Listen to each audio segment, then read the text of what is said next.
आज लखनऊ में मुख्यमंत्री योगी आदित्यनाथ ने एक महत्वपूर्ण कार्यक्रम में हिस्सा लिया, जिसमें उन्होंने 72 ईडब्ल्यूएस परिवारों को अपने नए घरों की चाबियां सौंपी।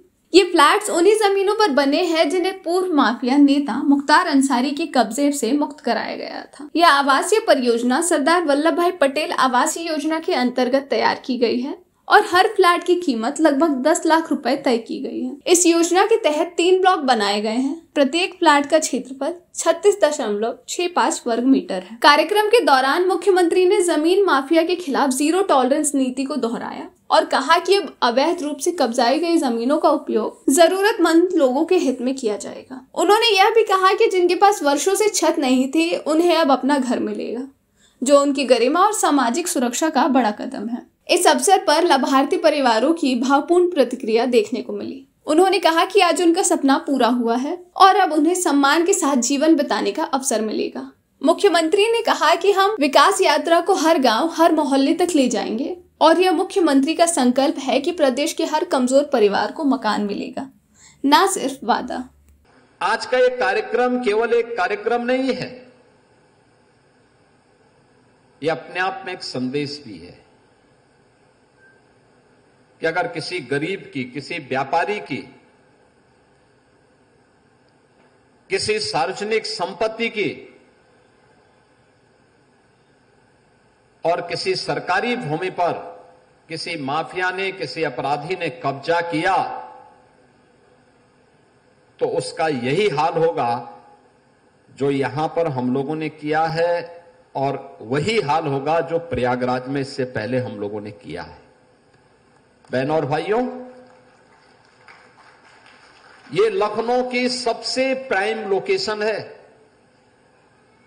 सबसे प्राइम लोकेशन। एक आवास जिसे एलडीए ने 10,70,000 में उपलब्ध करवाया है, अगर मार्केट रेट के हिसाब से इसको देखा जाए तो ये कम से कम 1 करोड़ में पड़ती यहां पर। लेकिन रियायत करते हुए मेरी इच्छा थी कि जब माफिया से खाली करवाएंगे तो माफिया से खाली कराने के बाद हम इस लैंड पर गरीबों का आशियाना बनाएंगे, क्योंकि माफिया से खाली होगी तो गरीब का आशियाना ही उसमें बनना चाहिए। और ये उन लोगों के लिए भी संदेश है जो लोग माफिया को अपना शागिर्द बनाते हैं। उनकी कब्र में जाकर के फतिया पढ़ते हैं, उन माफिया को गले लगा करके गरीबों का शोषण करते हैं या करवाते रहे हैं। अब उत्तर प्रदेश में तो नहीं कर पाएंगे, उत्तर प्रदेश की जनता तो उनकी असलियत समझ चुकी है, इसलिए उनको जवाब देती है।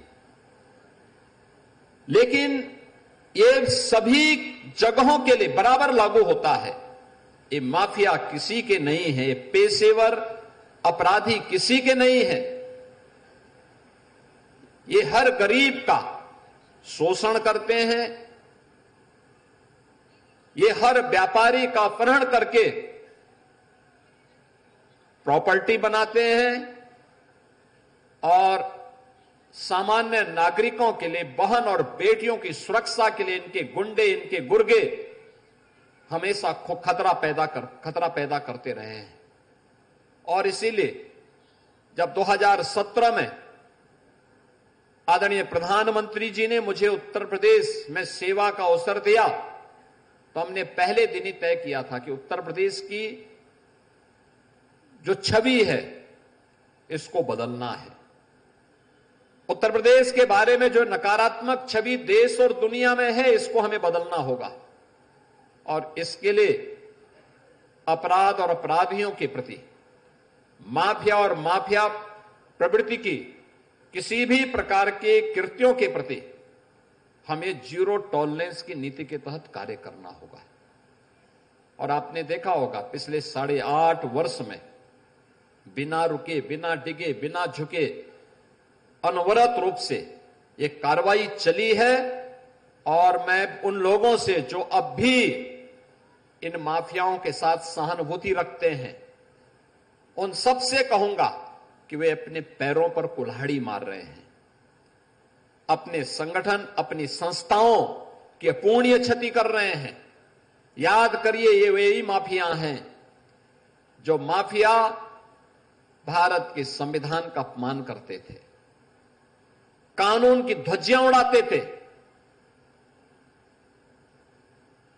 इनके लिए अधिकारी का कोई मतलब नहीं, इनके लिए अपराध मायने रखता था और अपने अपराध से छाती ठोक करके ये उस समय की सरकारों को झुकाया करते थे। और उस समय के सत्ताधारी दल भी इनके सामने नतमस्तक होकर के घुटना टेकने के लिए इन अपराधियों के सामने किस प्रकार से गिड़गिड़ाया करते थे, आपने देखा होगा। लगातार पूरे प्रदेश के अंदर, पूरा पश्चिम, कहीं भी आप जाइए, मध्य में, बुंदेलखंड में, हर जगह ये माफिया हावी थे। लेकिन इन माफिया को जब सरकार की जीरो टॉलरेंस की नीति के तहत कंट्रोल किया गया और जिस भाषा में वह समझता था उस भाषा में उसको समझाना प्रारंभ किया गया, आज उत्तर प्रदेश की कानून व्यवस्था एक मॉडल के रूप में जानी जा रही है। और मुझे अच्छा लगता है जब एक गरीब आवास बना के रहता है। प्रधानमंत्री मोदी जी की अनुकंपा से अब तक हम प्रदेश के अंदर 60 लाख गरीबों को पिछले 8.5 वर्ष के अंदर एक एक आवास उपलब्ध करवाने में हमने सफलता प्राप्त कर दी। 60 लाख गरीबों के सिर को ढकने के लिए प्रधानमंत्री आवास योजना, मुख्यमंत्री आवास योजना और माफिया से मुक्त कराई गई भूमि पर इस प्रकार की आवासीय योजना के माध्यम से 60 लाख से अधिक गरीबों को एक एक आवास उपलब्ध कराया जा चुका है। बहनों और भाइयों, यहां पर आवास तो बने, 72 आवेदन किया था 8,000 लोगों ने। जो योग्य पाए गए उनमें से 5,700 लोग ऐसे थे जो योग्य हैं, एलिजिबल हैं। और मैंने एलडीए को भी, आवास विकास से भी कहा है कि भाई देखो, इन लोगों को स्कीम निकालिए, सस्ते में आवास दीजिए जरूरतमंदों को, उसके जीवन में भी खुशहाली आए, उसके चेहरे पर भी खुशहाली आए। जो पैसा ये माफिया, ये गुंडे लूट करके लेके जाते थे, उस पैसे को जब्त करके इन गरीबों में बांटने की कार्रवाई करे। और आज उसी का परिणाम है, आपने देखा होगा यहां पर जो लोग आवास उपलब्ध करने के लिए यहां आए थे, हम तो देख के भौचक थे।